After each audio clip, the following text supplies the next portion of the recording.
We know the risk you're taking. And we say thank you to every police officer and law enforcement agent who's out tonight protecting us, black, white, Latino, of every race, every color, every creed, every sexual orientation. When they come to save your life, they don't ask if you are black or white. They just come to save you. Rudy Giuliani speaking earlier at the RNC. Now, before he took the stage, the mayor joined me to talk about some of the themes that he would touch on in his speech. Let's take a look. Rudy Giuliani, keeping America safe again, the theme of your speech earlier tonight. Let's go over a lot of what we're talking about. Sure, absolutely.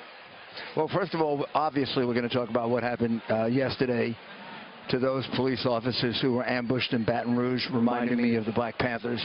You know, they were called to a phony hold up, stick up, whatever it was. They went there to save the lives of African Americans, and they got ambushed and slaughtered. Lying in wait. They literally are now ambushing and assassinating. This is what Joanne Chesimard and the Black Panthers used to do. It's getting outrageous when you consider every police officer I've seen here in Cleveland since I've been here has come up to me and said there's a target on my back. I've talked to the same people. You've heard the same thing. I'm hearing it from all of them. Well, who put it there? I mean, this comes right from the top. It comes right from the top, from all the things you've pointed out, going way, way back to the situation in Camden, to the whole situation with Trayvon Martin that turned out to be not true. Cambridge, Trayvon, Ferguson, Ford. Mosby is 0 for 4 in Baltimore. Now, that doesn't mean there aren't times in which police officers act illegally. I put them in jail when they did. I know you did. And they deserve to go to jail when they do. But when it turns out that they're unfairly accused, you got to stand up with the same strength and the same fervor and explain that as you do when you say, you know, Trayvon Martin could have been me. Yeah. You know, one of the things, it was a real hallmark of your time as mayor. If ever there was a fireman hurt or a policeman hurt, I don't think you ever missed. You would always go to the hospital as mayor. You would stay there with the family, sometimes all night. You did that almost every time. I don't know if you missed. I don't think I did. It was probably over 50 times before September 11. I've been at the bedside of many police officers dying and firefighters dying. These are men and women who put their lives at risk for us. They put our lives at risk for us, whether we're white or black or Hispanic or gay or whatever. You know, when the police officer runs into the shooting, he doesn't ask, is it black, white, Hispanic? He tries to protect the people. When the firefighter runs into the building, he doesn't say, is the baby white or black, or it isn't white lives matter or black lives matter or yellow lives matter. It's all lives matter. And whatever happened to the Barack Obama of, this is one America. No black America, no white America, one America. Whatever happened to that Barack Obama? Well, that was the same guy that also said, if they bring a knife, we bring a gun. But I want to stay focused on this. He's an attorney. For whatever reason, you have these high-profile cases. He looks at it through a racial prism. Ferguson, Cambridge, Trayvon Martin, Baltimore, Freddie Gray. He speaks out. No due process, no presumption of innocence, no evidence, no facts. He ended up wrong in almost every case, but he's virtually silent on over 3,470 people killed in Chicago during just the time he's been president. And those are the people whose lives I saved. I spent my life for 8 years as mayor of New York City saving over 7,000 black lives by reducing crime, murder, by 65%. And they were 70 to 75% of the murders. I spent my time trying to rebuild their neighborhoods. Harlem isn't what it was in the past. You've been there. It's a safe community. Very different. Times Square. Bedford-Stuyvesant is different. I was just there the other day. Same thing in South Queens. I fixed the minority neighborhoods of my city. I remember in Baltimore, when the political leaders of Baltimore were there, they were saying, nobody's ever done anything for this community. You know who's been running it for 50 years? Democrats. Since 1942? Yeah. I think that's the year. So, let me ask you this. What message does it send in between the shooting of the Dallas police officers, the Baton Rouge police officers? In the interim, Barack Obama again had Black Lives Matter's representatives coming to the White House, a group some of whose members chanted, "What do we want, dead cops? When do we want them now?" and "Pigs in a blanket, fry them like bacon." Why would he invite that group to the White House? Why is Hillary seeking their support and taking counsel on criminal justice matters? Look, you know, I'm sure there are good people among them. I'm sure there are ones that are worried about racial injustice, and they have a right to be. But when you start yelling out, "Kill police, do this, do that," that's a group that's gone in the wrong direction. If I set up a White Lives Matter group, I'd be accused of being a racist. I'd be accused of creating racial division. This is one country. All lives matter. All lives matter. By the way, white lives matter to black lives. I'm going to tell you why. Those police officers who went there to try to save that woman from the attack were trying to save black lives. Yeah.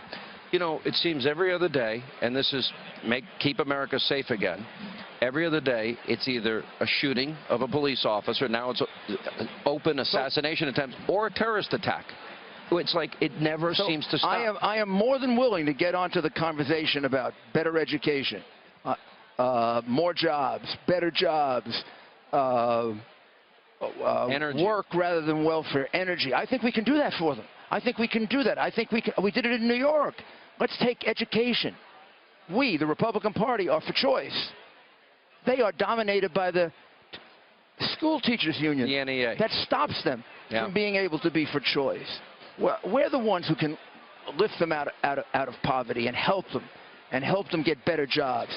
You know, we learned today that the secret deal that Obama made with the Iranians, now they can build a bomb in half the time that we were told.